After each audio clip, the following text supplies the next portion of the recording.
Sa puntong ito makakusap po natin, tagapagsalita mismo ng MIA, si Ginoong David De Castro.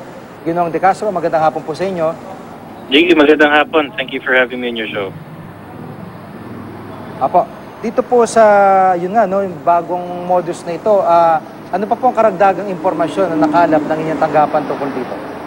Tama lahat ng binanggit mo kanina, Jiggy.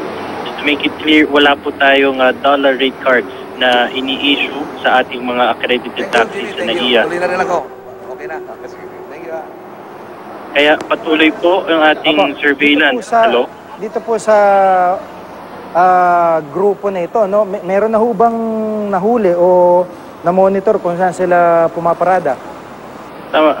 Kagabi lamang, tatlong ating nahuling taxi na may dollar rate cards, kaya patuloy pa rin ating surveillance at monitoring para sa ating mga violator. Ang pagpresenta po ng fake rate cards o kaya naman overcharging ay isang grave offense base sa ating memo circular on transport management. Sa MC natin na ito, yung mga violators ay charged 2,000 pesos to 5,000 pesos for a grave offense.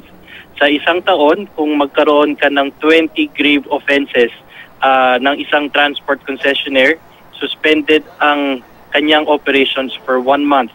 Sa susunod na taon, kung nagka-accumulate pa ulit ng 10 more grave violations ang isang concessionaire, terminated na po ang kontrata ng transport concessionaire na iyon. Kaya tutok pa tayo sa ating monitoring para sa ating pasahero, of course.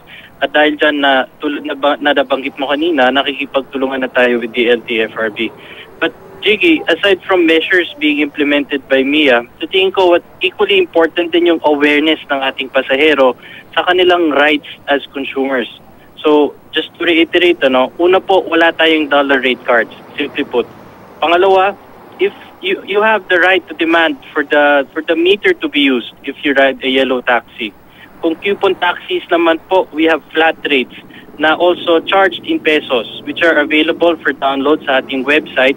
At yung mga flat rates na rin na ito para sa ating coupon taxis should also be available sa transport desk sa ating curbside area sa terminals. Car rentals also charged in pesos. Lastly, kung meron pong concern yung ating mga pasahero, please feel free to approach our help desks. Yung ating mga pasahero could also text us at 0917-TEX NAIA, most especially sabihin natin nakalabas na sila ng NAIA. Apo, pero yung pong tatlo na nahuli nyo kanyo dyan sa NAIA, ito ba may koneksyon doon sa mga lehitimong operator o kumbaga sila lang talaga ito?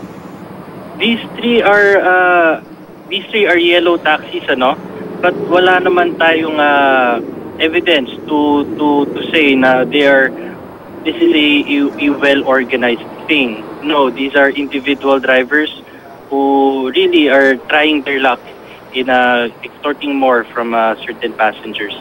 That is why patuloy-tuloy tayo 24/7 in terms of monitoring, in terms of randomly inspecting taxi units for any illegal fake rate cards na sabihin natin nandun sa loob ng kanilang unit.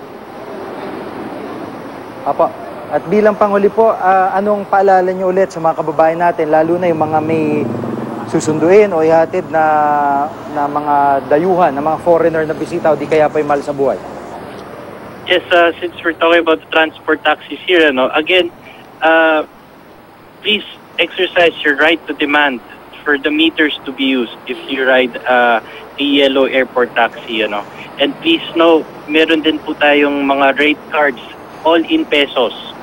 Flat rates po are only offered for coupon taxis. Flat rates are not offered for the yellow airport taxi.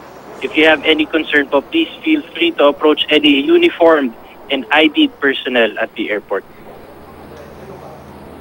Apo, maraming salamat po sa pagkakataon. Sige, David De Castro, tagapagsalita po ng NIA. Salamat po, sir.